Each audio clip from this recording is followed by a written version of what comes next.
The summer of 1985 in Los Angeles was sweltering, but it wasn't just the heat that unsettled people. A different kind of chill crept into homes after dark. Residents locked their windows, bought guns, and eyed neighbors with suspicion. A shadow had fallen over the city of angels, a city known for sunshine and dreams. That shadow had a name, whispered in fear: the Night Stalker.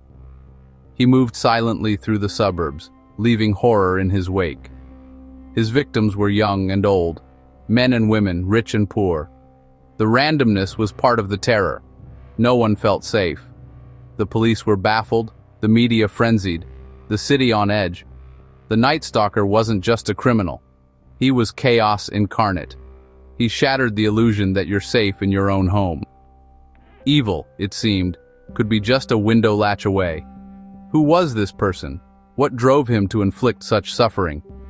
These questions haunted Los Angeles. Described as tall, gaunt, with wild hair and stained teeth, he was a specter in the night. He didn't just kill. He terrorized, tortured, and seemed to relish the fear he created.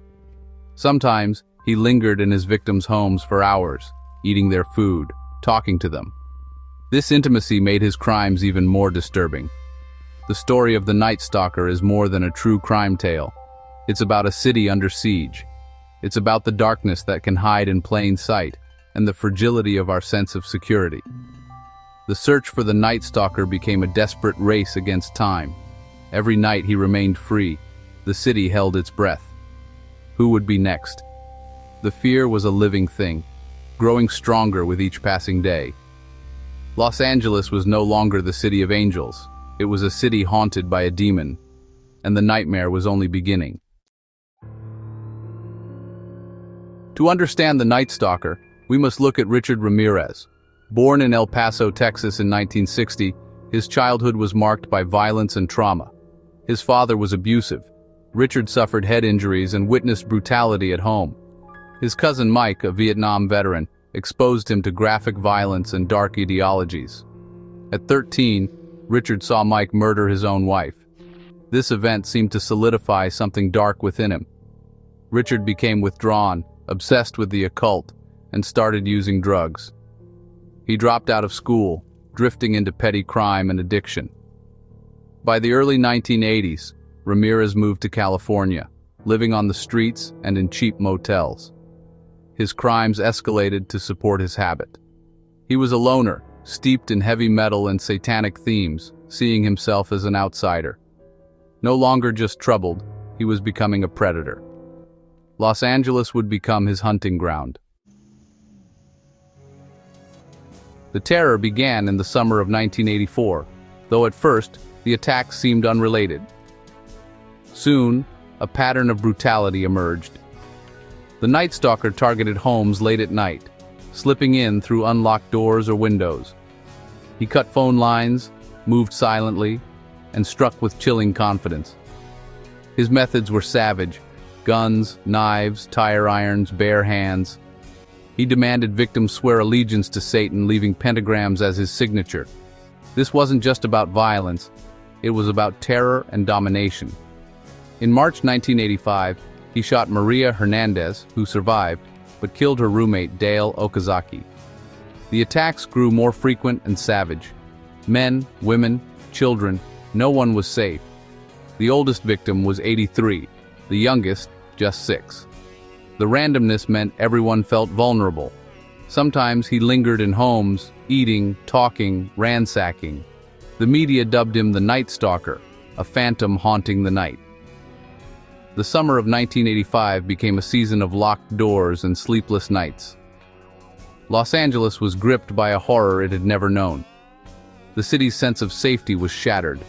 The Night Stalker's reign had begun, and the fear was only growing. As the body count rose, panic swept Los Angeles. The Night Stalker's randomness was his most terrifying weapon. He struck in suburbs where people felt safe. Now, everyone was a potential victim. Gun stores sold out, security systems became essential, and neighborhoods formed watch groups overnight. People slept in shifts, children stayed indoors after dark. The carefree California lifestyle vanished, replaced by suspicion and fear. Every noise in the night could be him. The media fueled the hysteria, plastering his sketch everywhere.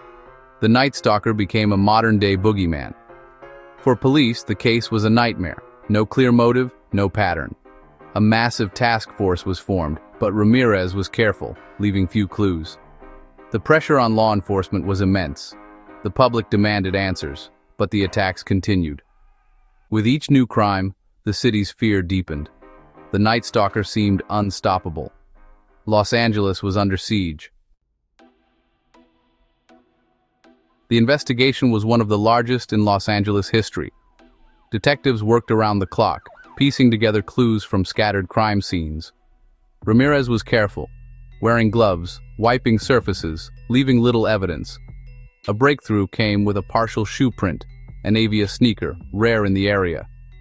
Investigators traced the shoe's sales, narrowing their search. Occult symbols at crime scenes led police to consult experts, trying to understand his twisted mind. The pressure mounted as attacks continued. Then, in late August 1985, Ramirez made a mistake. During an attack, a teenage boy saw his car and wrote down the license plate. Police traced the stolen car and found it abandoned, with a clear fingerprint inside. The print was run through the new automated fingerprint identification system, AFIS. They had a match. Richard Ramirez. The Phantom now had a name and a face. The city braced for the final confrontation. The hunt was almost over. On August 31, 1985, everything changed. Police released Ramirez's mugshot to the public. His face was everywhere. Unaware, Ramirez returned to Los Angeles and saw his own face on a newspaper rack. Panic set in. He fled, but the city was watching. An elderly woman recognized him and shouted, "El Matador, the killer!" Ramirez tried to carjack a vehicle, but the driver fought back. He ran across a freeway, desperate to escape, but there was nowhere to hide. His face was now infamous. In East Los Angeles, residents recognized him and gave chase. The hunter had become the hunted. The community he terrorized now fought back. A man struck him with a steel rod. The crowd held him until police arrived. Ramirez was captured, not by police but by ordinary citizens refusing to be victims. Relief swept the city. The trial was a media circus. Ramirez played the villain, showing no remorse. In 1989, he was found guilty of 13 murders, 5 attempted murders, 11 sexual assaults, and 14 burglaries. He was sentenced to die in the gas chamber. Ramirez simply said, "Big deal. Death always went with the territory." The reign of terror was over. Los Angeles could finally breathe again. Richard Ramirez spent decades on death row, never expressing remorse. He became a dark celebrity, receiving letters from admirers and even marrying in prison. He died in 2013 from cancer, not execution. The Night Stalker case changed Los Angeles forever. It ended an era of innocence. People no longer felt safe in their own homes. The case highlighted the power of forensic technology. AFIS was crucial in his capture. It became a blueprint for how cities respond to serial killers. Ramirez's crimes still fascinate and terrify because they were random, senseless, and chaotic. He was the embodiment of the monster in the dark, the stranger at the window. But the story is also about resilience. The people of East Los Angeles stood up, refused to be afraid, and brought him down. The shadow of the Night Stalker lingers, but so does the memory of a community taking its power back. Even in the face of darkness, the human spirit can fight back. And sometimes, that's enough to bring the light.